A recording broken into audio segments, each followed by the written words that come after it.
Welcome back, RawSangan family. It's been a good minute since I posted, but you know, as we took a break, got a Fluffal hair tattoo, so we're gonna do a Fluffal deck profile.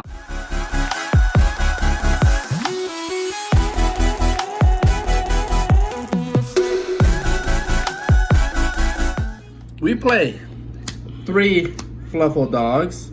He's a searcher of the deck, searches a Fluffal monster or Edge-imp sabers. Only when he is summoned from hand. If you special summon him from the graveyard, he will not get the effect. 3 Fluffal penguins. He lets you draw. So here's a face. You draw 2 cards, discard 1. And if he's on the field, you can special summon any Fluffal monsters from your hand. And that's a soft once per turn. So if you bring him back from the graveyard, you can use his effect once again. So the 2 ofs, we play 2 Fluffal bears. You discard him to set a toy vendor, and if he's on the field, you can tribute him to grab a poly from the graveyard. That effect comes up once in a while, but you can only activate 1 effect per turn. How many people, quick question, how many people stop this guy? Does this like, is this just bait? It is bait because a lot of people try to ash this card from, I don't know why, but you can't ash because it sets it, doesn't add. So we play 2 Fluffal wings. So you banish it and another Fluffal monster. If you have a face-up toy vendor, you draw, send toy vendor to the graveyard, and draw another card. So this is the card you probably want to ash to people that don't know how to play Fluffals. Ash, Diddy Crow. Does this card ever get a ghost spelled? It does get ghost spell. So we play 1 Fluffal cheap, 1 Fluffal owl, and 1 Fluffal dolphin. Those are the 1-ofs. So cheap, if you control a Fluffal monster, you can special summon it, then bounce another Fluffal monster to your hand, and special summon an Edge-imp monster from the hand or graveyard. It's not a quick effect, so we have Fluffal Owl. Fluffal Owl, when it's summoned, you can search a polymerization. His other effect is you can pay 500 life points, and it basically becomes polymerization. Again, you can only activate 1 effect per turn, but this is a way to get away from anti-spell and Imperial Order. Does it come up quite a bit? Like, do you use it? It does, because a lot of people are citing Imperial Order this format for strikers.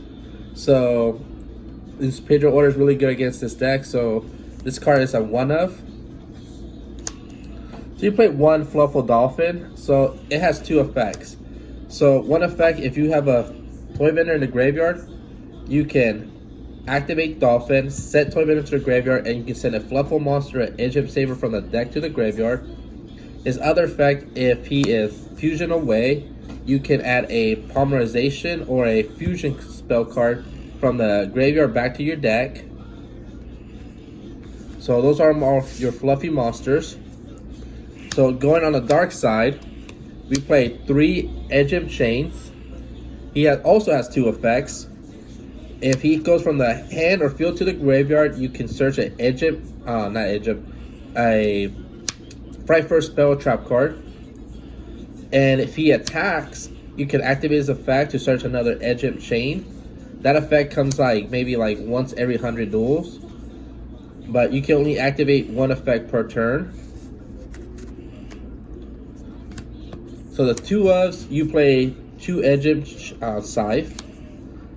Only 2? Only 2. 3 is kind of bricky because you need another Fluffal monster to play with this card, and the only good card that combines with is Penguin. So it's kind of like Orange Light in the Drytron deck. It's like a fake hand trap in a way. It is. But you need it to go first in this combo.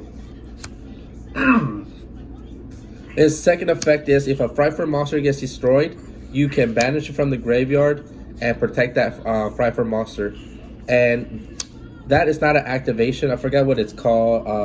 It just kind of happens like wind-ups in mains. You know, it's just it doesn't activate. Yeah. So if your opponent tries to negate it somehow, which is negate the activation, they can't. So you play 1 Edge-imp Sabers. Sabers effect is you put a card from your hand to the top of the deck to special summon him.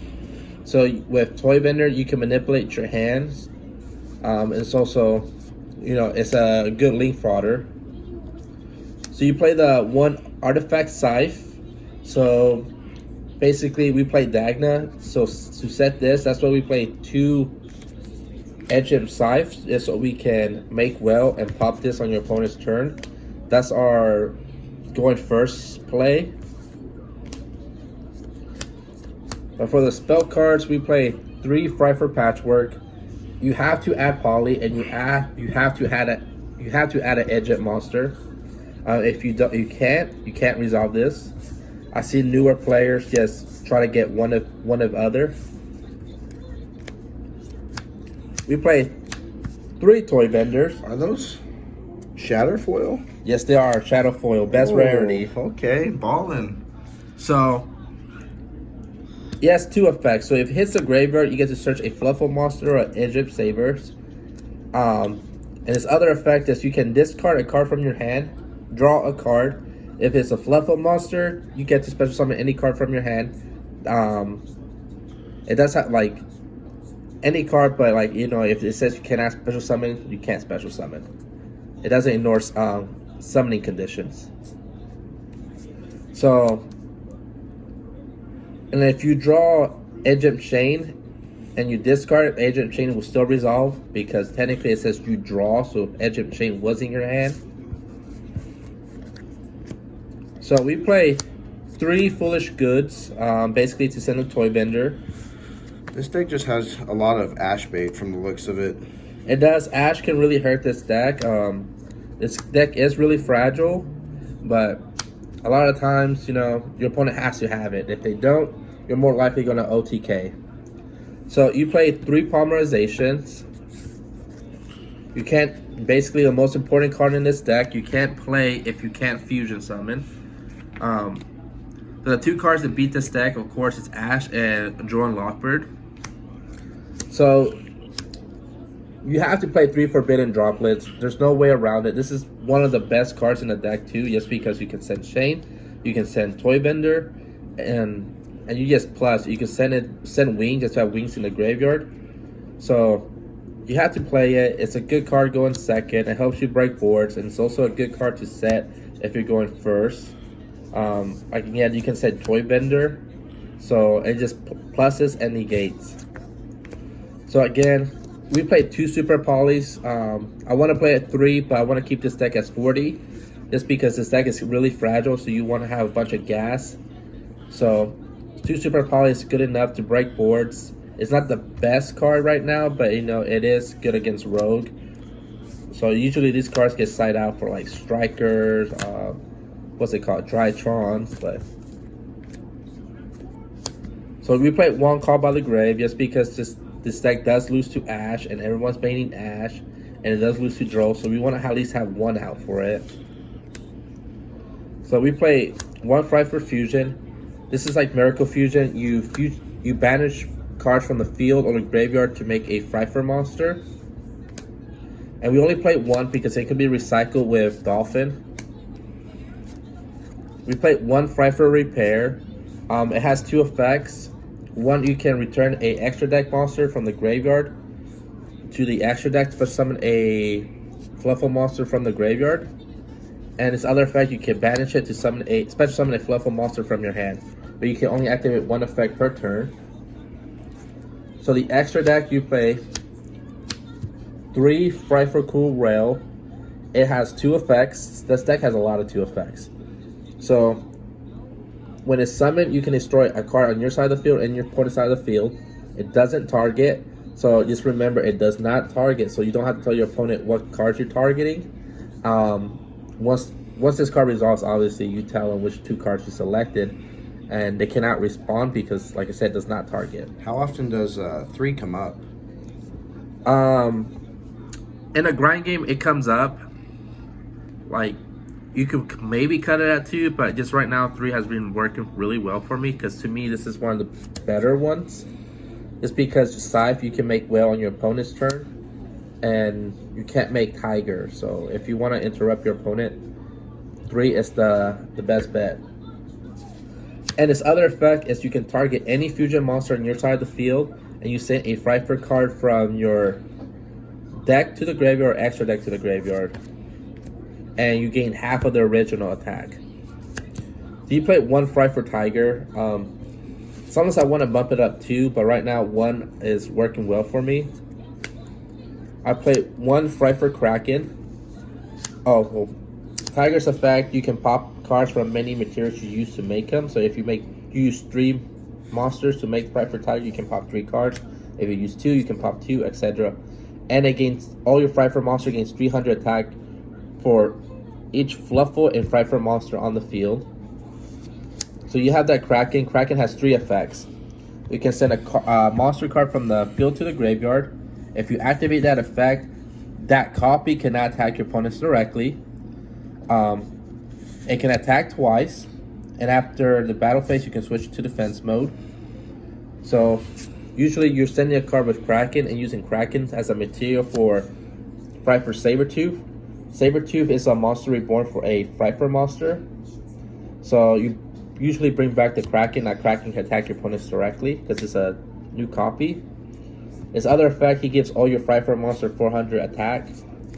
And his last effect, if you use 3 materials to make Sabertooth, it cannot be destroyed by card effect, I believe.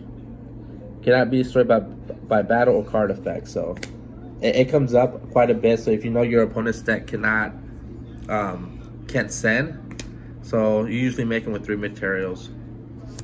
So you play the 1 Fright for cheap. So basically, this is for the Cosmo matchup, right? Cosmo and Striker. Striker is really popular, and them losing access to Ray is really crucial for them. So basically, is when he attacks, your opponent cannot activate anything until the end of the damage step. So they cannot activate Ray. Also, if this card gets destroyed by battle or card effect, once per turn, it comes back, and it comes back 800 stronger. Also, if it comes back from the graveyard, it's no longer an extra deck monster, it's a monster from the grave. So the super poly target is Muddy Mud Dragon and Starving Venom. Standard. So for the links, you play Cross Sheep, Artifact Dagnan. That's how we're going to set the Scythe. And Appaloosa. We're always making Appaloosa if we know your opponent's playing Drytrons, just because this auto kills Drytrons. The only out they have is basically what is it called? The trap card. Impermanence? Impermanence, there you go. Or if they drop it down to 2 negates, they can just activate Nova and attack over it. But other than if they do, you're just gonna win next turn. So you play 1 Tornado Dragon. Just in case if you can't get the Edge-imp Scythe, you can just pop your Artifact Scythe for Tornado Dragon. All you need is 2 level 4s. You play 1 Totally Awesome and 1 Bahamut Shark. Bahamut Shark brings Totally Awesome. Another card you can play right now that's really good is Streller. I just don't have the room for it. You probably can take Tornado Dragon out, or you can take maybe a super poly target, but it's up to you guys. And just really quick, I'm just going to show you my side deck. I'm just not going to explain anything. I'm just going to show it to you if you guys need like a quick example.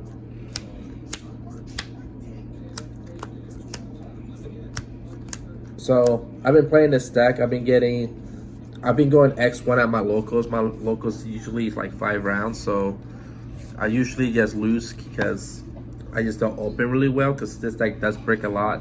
But right now every deck bricks, so it's a really strong competitive deck right now. I'll still classify it as a tier 2 deck, but a lot of people are forgetting what Fluffals do, so you can easily go for a W. One of my games, my opponent had a 7 interrupt board, and I played right through it because he didn't know what Fluffals did. I watched that. But don't forget to subscribe to RawSangan. I'll be posting. I'm here with the king of games, Yugioh, and he's telling me that you guys should subscribe, like, hit that notification bell for more Yu-Gi-Oh content. Isn't that right, Yugi?